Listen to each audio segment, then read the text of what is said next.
దశలోనికి 4వ అధ్యాయము మొదటి నుంచి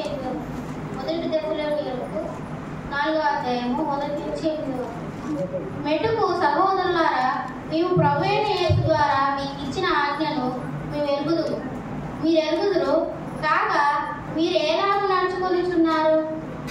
నడుచుకొని దేవుని సంతోషపరచవలెనో మా వలన నేర్చుకున్న ప్రకారముగా మేము నడుచుకొనిచున్నాం.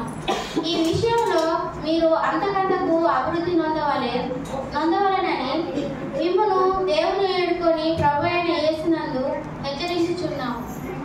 మీరు పరిశుద్ధులగుటే అనగా మీరు జారత్వమునకు దూరంగా ఉండుటే దేవుని చిత్తం. మీలో ప్రతివాడును దేవుని ఎరుగని అన్యజనుల వలె కామాభిలాషయందు కాక పరిశుద్ధయందును ఘనతయందును తన ఘటనమును ఎట్లు కాపాడుకొనవలెనో అది ఎరిగి ఉన్నటే దేవుని చిత్తం. ఈ విషయంలో ఎవడైనాను అతిక్రమించి తన సహోదరునికి మోసం చేయకునవలెను. ఎందుకనగా మేము పూర్వము మీతో చెప్పి సాక్ష్యం ఇచ్చిన ప్రకారము